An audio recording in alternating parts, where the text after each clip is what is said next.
Добар ден! Нова епизода на Автомагазин и малку необична атмосфера. Денеска нема да тестираме никакви ниту пловила, ниту јахти, ниту бродови, но сепак ќе тестираме еден модел кој живее 90 години. 90 години помина многу небрежија и бури, а сега тој плови мирно низ пространствата на автомобилизмот. Но пред да ви откриеме кој е тој модел, погледнете ги флеш-вестите.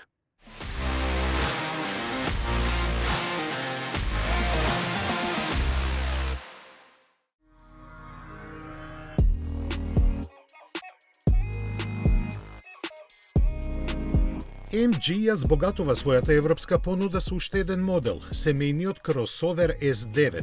Голем колку Шкода Кодиак и Кија Соренто, тој ќе доаѓа со 3 реда седишта и плагин хибридна погонска група.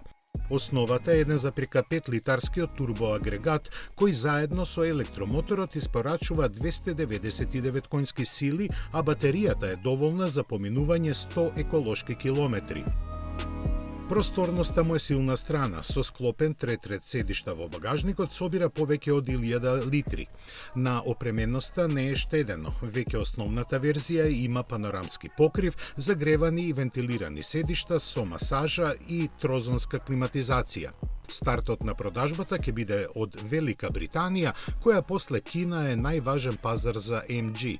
Цените започнуваат од 34.200 фунти.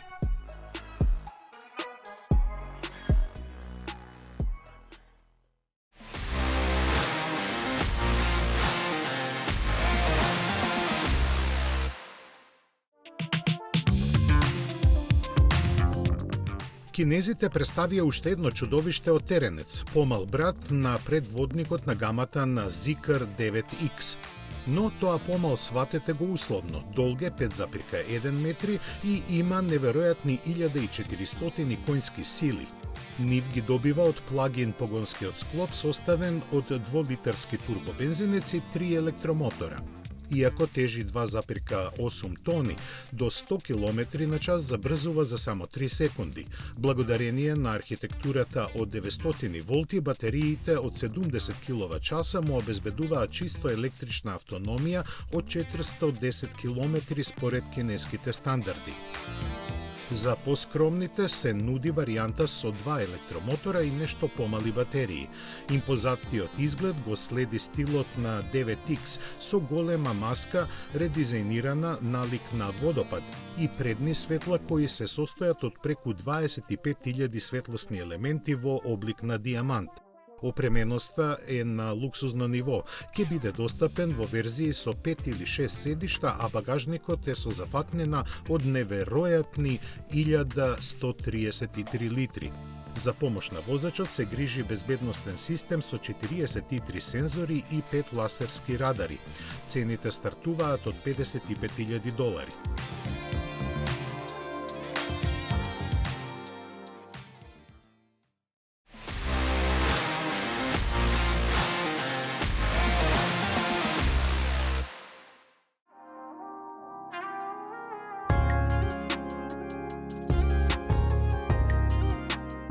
После 2 години за кои се продадоа скоро 400.000 примероци, Xiaomi го ажурираше SU 7 и го направи уште подобар. Го опишува како нова генерација, иако во основа малку што е ново. Електромоторите се превземени од кросоверот YU7 и способни да достигнат 22.000 вртежи во минута. Малку поголемите батерии овозможуваат автономија од 900 кинески километри и за 15 минути ќе се дополнат за поминување 2/3 од тоа. Подобрени се сопирачките и воздушното ослонување, чија височина се прилагодува за 50 мм. Внатрешноста е облагородена, а во понудата се вклучени нови бои и тркала. Цената малку е зголемена, но и понатаму останува ниска. Основната верзија на Xiaomi SU 7 чини $32,000.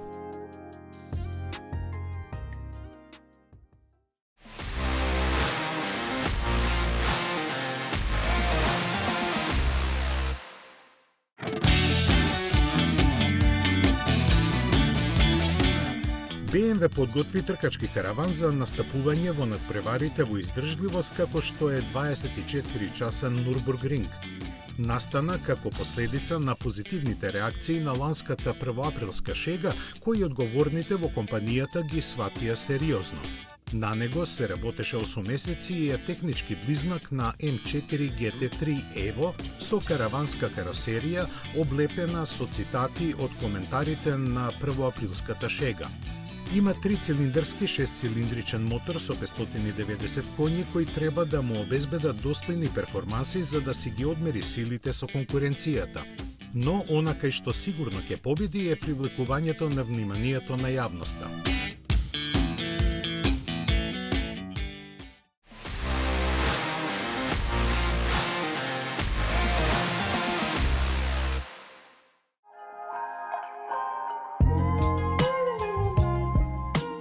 Ферари има нов проект, но тој нема врска со автомобилите или Формула 1, отвори диагностички центар. Опремен со најсовремена врвна медицинска технологија, тој ќе биде на располагање на вработените во компанијата и граѓаните од Маранело и блиската околина. Изведен е во соработка со медицинскиот партнер MedX и Philips, кои ја обезбедија диагностичката опрема. Идејата е да се овозможи брза и квалитетна превентивна медицинска грижа без потреба за патување во големите болници во оддалечените градови. Затоа имаше силна поддршка од регионалните власти и локалните здравствени служби. Освен превентивните прегледи, планирано е овој центар да стане и платформа за епидемиолошки истражувања. Од Ферари нагласуваат дека проектот не е замислен како комерцијален потфат. Секој евентуален вишок на средства ќе се реинвестира во дополнителна медицинска едукација преку стипендии за младите лекари.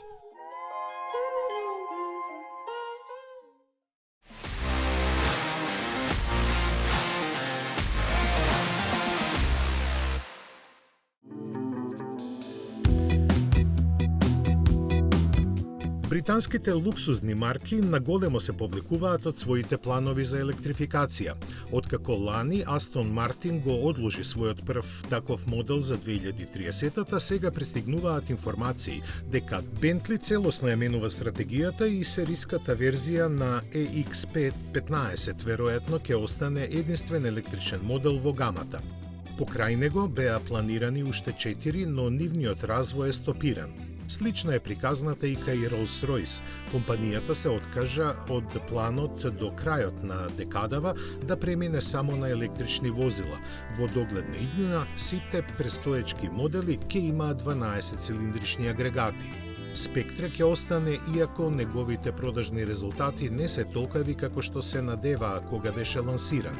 Јагуар пак е на најголеми маки, веќе нема шанси да се врати на бензинските мотори. Се дознава дека играјки со цел влог само на една карта, компанијата морала да откаже 4 планирани нови модели, некои дури и во завршна фаза на развој.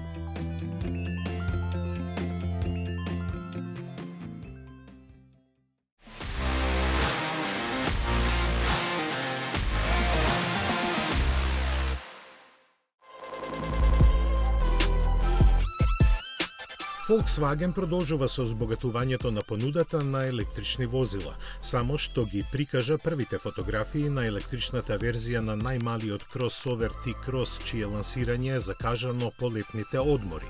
Камуфлажната униформа не дозволува да се видат деталите на каросеријата, но јасно е дека ID Cross се карактеризира со новиот дизајнерски јазик Pure Positive Volkswagen, со јасни линии, избалансирани пропорции и високо квалитетен изглед. Се нудат нивоа на моќност од 85, 99 и 155 киловати во комбинација со две големини на батерии со нето капацитет од 37 и 52 киловат-часови. Со проектираната почетна цена од околу 28.000 евра, ID Cross ке има привлечен сооднос цена-перформанси.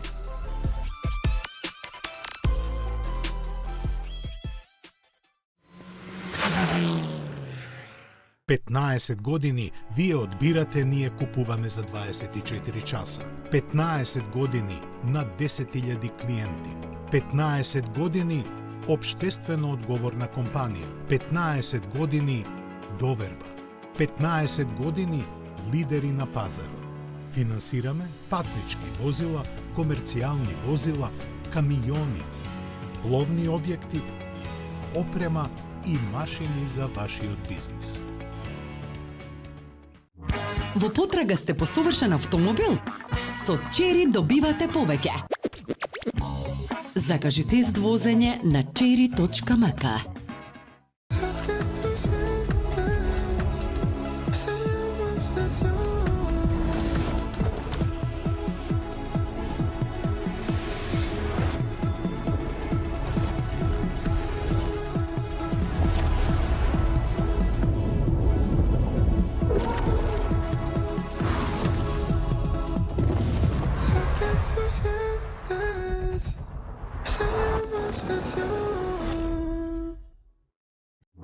Во потрага сте по совршен автомобил?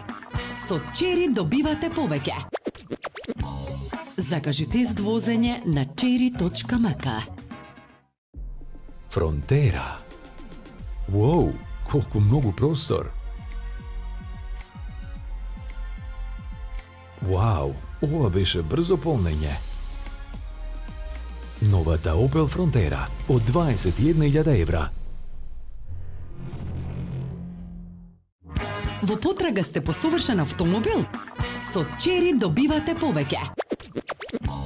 Закажи тест возење на cherry.mk.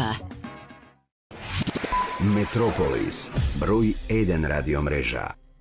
15 години вие одбирате, ние купуваме за 24 часа. 15 години над 10.000 клиенти.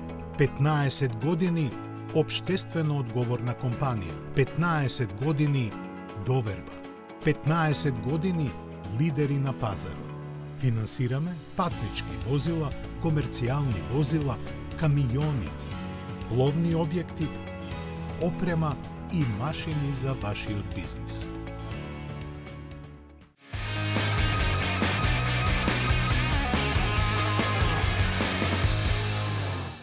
Новиот електричен седан на BMW, вториот модел од Neue Klasse серијата, ја доживеа својата премиера.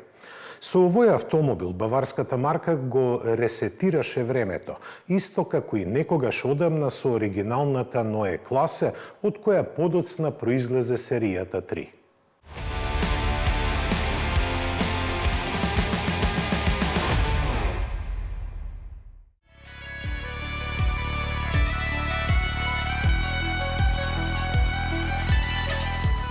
Серијата 3 на BMW е автомобилска икона од германската продукција веќе 5 децении и со својот постојан напредок ги символизира спортскиот дух, задоволството во возењето и привлечниот дизајн. Наследството кое секоја генерација на серија 3 го има оставено во историјата, сега е дополнето со нова карактеристика – електрификацијата. Новиот i3 доаѓа со јасна амбиција да ги редефинира стандардите во класата, како според автономијата и перформансите, така и по дизајнот и технологиите. Сосема случајно ја носи истата ознака како и градскиот хеџбек кој ги обележа ранните денови на електрификацијата на марката, но исто како и него, од темел е развиен да оди на струја, без компромисите кои наметнува прилагодување на постоечките платформи. Архитектурата на 800 волти во потполност ги поддржува перформансите и карактерот на возилата со мотори со внатрешно согорување. Ке стартува со изведба со 2 електромотора со заеднички 469 конски сили, кои тежината од приближно 2,3 тони ке ја лансираат до 100 км на час за околу 4 секунди. Струјата доаѓа од батериите со капацитет од 108 киловат-часа, доволни за поминување на сериозни 900 километри. Како технолошки лидер се наметнува и со можностите за полнење. 10 минути се потребни за 400 километри пат. Технолошкиот арсенал вклучува и двонасочно полнење, враќање на струјата во мрежата или пак напојување на разни уреди во домакинството. Секако, не е занемарено ниту однесувањето во возењето. Идеалната распределба на тежината од 50:50 го овозможува тоа. Дизајнот е чист и едноставен и дава моќно присуство на патот. Пропорциите ги задржуваат класичните соодноси со долго меѓуоскено растојание и кратки превиси. Предниот дел донесува радикално нова интерпретација на заштитното лице на BMW со светла и бубрези споени во единствен елемент. Внатрешноста представува голем исчекор во однос на другите модели на марката. Традиционалната инструмент табла во целости изфрлена и заменета со дисплеј кој се простира по целата широчина на менета за неа. Како и што треба, големиот централен екран благо е свртен кон возачот. И3 покажува дека BMW, новата ера на електрификацијата, започнува со сериозни амбиции. Она што недостасува во моментов е само цената.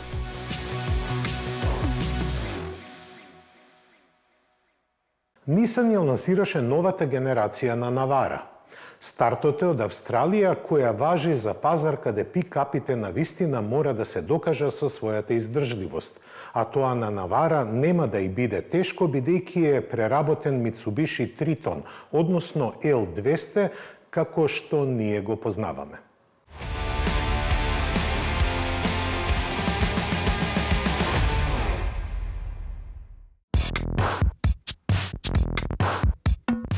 Петата генерација на Навара, која нема да се продава во Европа, е долга 5,3 метри и се опремува со 2,4 литрен дизел со 2 турбо компресора, спарен со 6 степен автоматски менувач. Има 204 коњи и максимални 470 Нм вртежен момент, што е доволно за сериозни работни задачи, носење товар од повеќе од 1000 килограми и влечење приколка од 3,5 тона. Како клучен критериум во овој сегмент се јавуваат и теренските можности кои Навара, благодарение на техниката на Mitsubishi, ги има. Ослонувањето е прилагодено на локалните потреби, а погонот на сите тркала вклучува редуктор и блокирање на централниот диференцијал. Растојанието од подлогата е 23 см, а возачот на располагање има 7 режими на контрола на погонот за различни подлоги, од асфалт до песок и камени терен. За разлика од Mitsubishi Triton, со кој заедно ќе се произведува во истата фабрика во Тајланд, Навара ќе се нуди само со двојна кабина со 4 врати. Според Nissan, 90% од купувачите на претходната генерација се определиле за оваа конфигурација. Цените стартуваат од 33.000 евра, а купувачите добиваат 10 години или 300.000 километри гаранција. DS го представи новиот број 7, кој представува важен чекор во развојот на француската премиум марка. Компактниот кросовер доаѓа како наследник на досегашниот DS7, преземајќи улогата на најпродаван модел во понудата.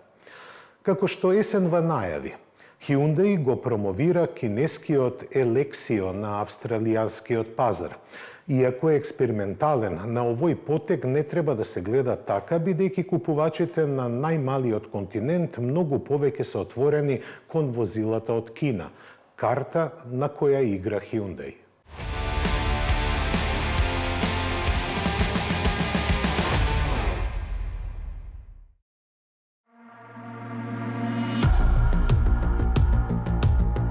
Поради имиджот што го изгради со моделот 7, со новиот број 7 DS не смееше да експериментира. Купувачите може да бираат меѓу хибриден и целосно електричен погон. Дизајнот ги следи насоките зацртани со број 8. Предниот дел го краси V-обликуван светлосен потпис со тенки главни светла. Маската и деталите во сјајно црна боја ја дополнуваат аеродинамичната силуета со вовлечени рачки на вратите и линија на покривот која се спушта. Димензиите му се благо зголемени, а просторот во кабината подобрен. Таа, како и секој нов автомобил, сега е уредена во минималистички дух со два екрани, управувач со краци во облик на буквата X и лебдечка централна конзола. Материјалите изгледаат благородно, а предните седишта може да бидат загревани, вентилирани и со масажа со дополнителен греач за вратот. Се греат и задните седишта, додека стандардната опрема вклучува и амбиентално осветлување, дигитален внатрешен ретровизор и аудио систем со 14 звучници. Технологиите опфаќаат и полуавтономно возење со прилагодлив темпомат и самостојно менување на коловозната лента. Електричната понуда е сочинета од 3 верзии со преден електромотор од 227, односно 242 конски сили и погон на сите тркала со 345 коњи. Батериски пакети има два за автономија од 543 или 740 км, а до 80% се полнат за половина час. За оние кои се уште не се подготвени за преоѓање на струја, на располагање е хибридната верзија со 1,2 литерски трицилиндричен агрегат со интегриран електромотор и системски 143 конски сили. Нарачките веќе се примаат во Франција, каде почетната цена за основната електрична изведба изнесува 64.200 евра.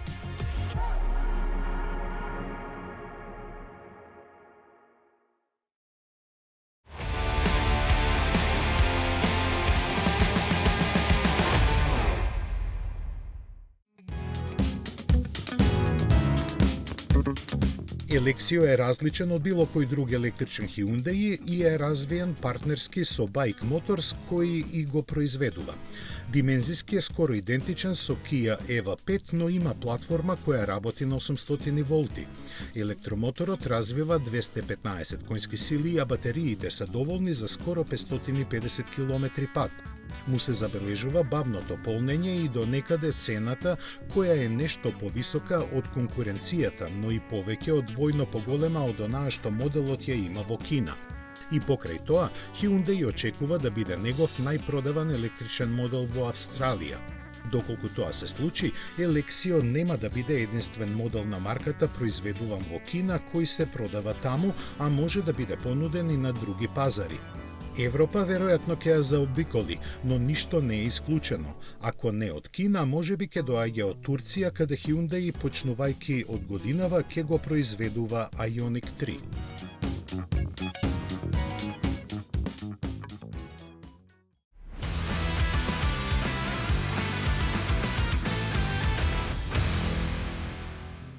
Далечната 1936 година на автомобилската сцена се појави Кадет. Тој успешен модел прерасна во средината на 90-тите години во Астра. А денеска ја имаме рестилизираната Opel Astra, модел кој успеа да остане вистински Opel.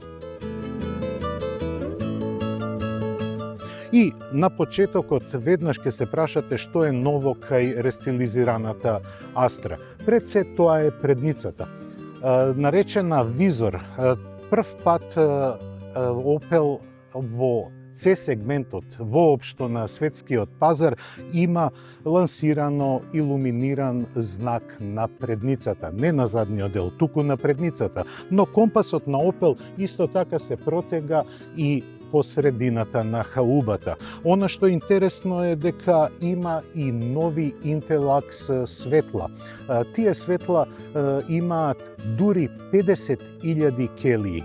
Тие се задолжени секогаш ноќта да ја претвораат во ден. Но пред да видиме како и што е направено на задниот дел, не смее да пропуштиме еден факт, а тоа е дека Opel го исфрли хромот. Многу производители на маската, на предниот дел става хромирани лајсни, но сега Opel го менува хромот со светла. Зошто? Не само поради естетика, туку Opel во својата производство сака да употребува што помалку материјали кои ја загадуваат човековата околина во нивното производство. Сега одиме на задниот дел. Што се однесува до пропорциите на каросеријата, подвозието, се е задржано во изворната форма. Но што се однесува до дизајнот, овој заден дел сега многу потсетува на Кадет од 80-тите години на минатиот век. На задниот дел впечатливи се новите LED светла кои ја задржаа формата, но сега се многу попрепознатливи. Интересно е што Opel не го илуминира, односно осветли и задниот знак, а во корист на аеродинамиката. Сега целиот заден дел има спойлер во кого е интегрирано третото стоп светло кое е вертикално. Внатрешноста остана иста, но сега има неколку нови ергономски решенија кои се чувствуваат во самото исползување на Astra. Пред се, подобрена е графиката на двата предни 10-инчни монитори. Тие се сега убаво интегрирани и кога ќе се стартува автомобилот, тие имаат убава и разиграна интегрирана графика. Она што треба да се пофали е дека се задржани физички копчиња, не само за климатизацијата. Туку можете многу лесно да влезете во самите менија на борд компјутерот и на инструмент таблата. Opel подолго години се залага за здраво седење во своите автомобили. Седиштата AGR, кои значат акција за здрава кичма, се сега подобрени. Оваа длабнатина што ја гледате на седалката и на потпирачот во голема мерка помага за релаксирање на долниот дел на кичмениот столб. Тоа е така кажано, но во возењето ќе го почувствуваме тоа, дали е така или не. Во внатрешноста задржана е скулптуралната форма, но по прашање на екологијата мора да се напомене дека целата внатрешност, сите пластики во Astra се изработени од 100% рециклиран материјал.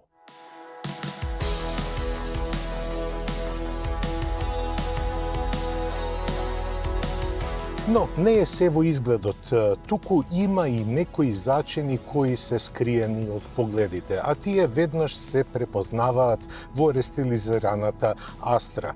Низиното потпирање, тоа е број 1, кое е наместено, односно сетирано да пружи едно ново задоволство. Иако благиот хибрид има само 145 коња, тој многу добро се однесува во сите сценарија на употребување. Впрочем, ние го имавме истиот хибриден систем во тестот на новата Frontera, каде се покажа доста добро.